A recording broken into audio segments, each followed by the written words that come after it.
This is the beautiful city of Copenhagen in Denmark. The city, situated on the eastern coast of the island of Zealand, is Denmark's biggest city and has been its capital since the beginning of the 15th century. Today, the city is home to over 1 million people, and it's a bustling cosmopolitan city with stunning palaces and parks, great shops, and world-class restaurants. But Copenhagen was originally a small fishing village established back in the 10th century by the most famous and feared of Denmark's old inhabitants, the Vikings. The legacy of a great Viking empire that dates back more than 1,000 years can be seen across Europe to this day. But now, it's very hard to separate fact from fiction when talking about the Vikings. So many myths, sagas, and legends have grown up around the medieval civilization of raiders, traders, and intrepid explorers that it's difficult to know which of the stories are actually true. Over 1,000 years after the end of the Viking era, new technology, working in tandem with old skills, is helping us to learn more about this great civilization. And some of the most important work is happening not far from Copenhagen in the historic town of Roskilde. The town of Roskilde is around 19 miles, 30 kilometers west of Copenhagen, sitting at the head of the Roskilde Fjord. In Viking times, the town was the capital of Denmark and a vital trading center. There had always been rumors that Viking ships might have been deliberately sunk in the Roskilde Fjord in order to protect the capital from attack from the sea. For years, fishermen and divers had been finding parts that could have come from Viking ships in shallow water at Skuldelev, just over 12 miles, 20 kilometers from Roskilde. But it wasn't until 1962 that work began to excavate this area of the fjord, and 5 ships emerged from the mud. The ships had probably been at the bottom on the fjord since the 11th century. They were in thousands of pieces, and this left the archaeologists with an enormous, intricate jigsaw puzzle that would take them many years to solve. Every piece of timber needed to be carefully recorded and preserved so that the ships could be rebuilt in the museum that had been specially constructed at Roskilde. Today, visitors can see the result of this painstaking work in the museum hall that is now home to the ships known as Skuldelev 1, 2, 3, 5, and 6. The ships range in size and purpose. Skuldelev 1 was a cargo ship built in Norway and used on trading expeditions. Skuldelev 6 was a much smaller vessel, probably used for fishing. Skuldelev 2 was perhaps the most impressive of all, a 98-foot, 30-meter ocean-going longship, which would have been manned by a crew of 65 to 70 warriors. All these skeletal reconstructions were just the first step in a process that was to reveal an enormous amount about the Vikings.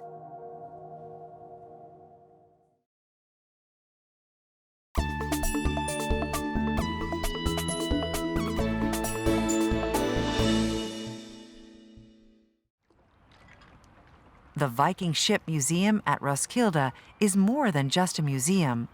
It's also home to a research institution and a working boatyard where they use experimental archaeology to uncover the secrets of the Viking shipbuilders' prowess. The team of archaeologists and shipbuilders at Roskilde take all the information from the remains found at the bottom of the fjord and use it to create exact 1 to 10 scale models of the ships. These models then serve as templates for full-scale reconstructions that are built in the shipyard.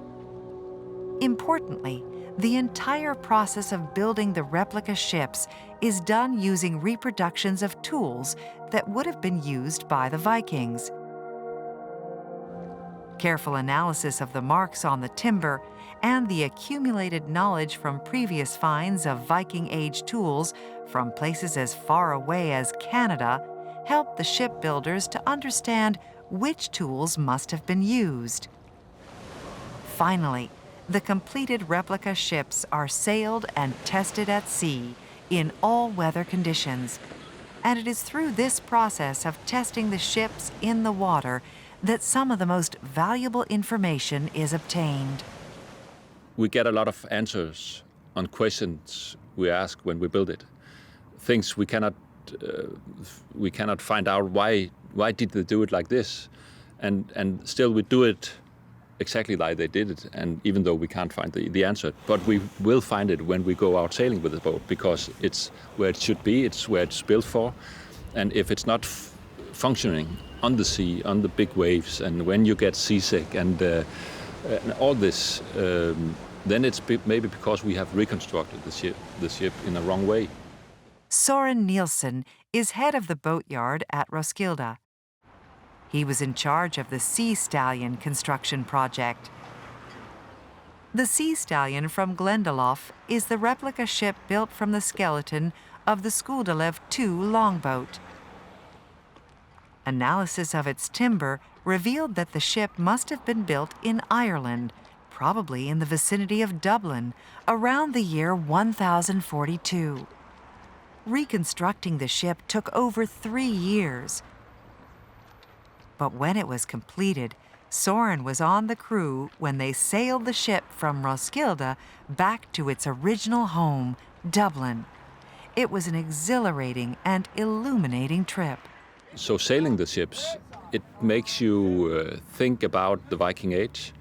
It makes you think about the organization of 60 people on board a ship like this, how to organize these people, and how to sail it, how to handle the ship without breaking it.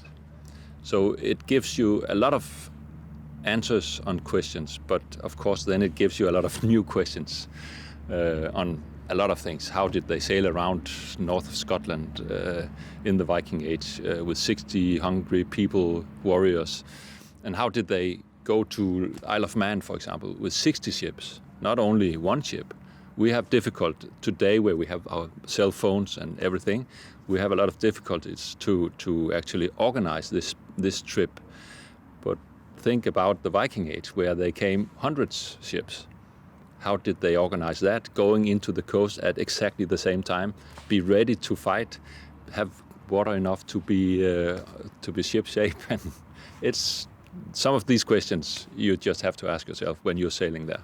While the structure of the ship was authentic, the Sea Stallion added modern GPS to ensure the safety of the 65-strong, modern-day crew. The journey took more than 6 weeks, and when they finally arrived in Dublin, emotions were running high. I would say we were crying mostly, because when we went in, there was, 10,000 people, a lot of people. And Dublin, they think this, now we're coming back with the ship. It belongs to them.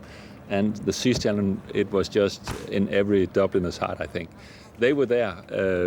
And when we went into the big harbor, the big ships, they started, and people were just, it was a big moment.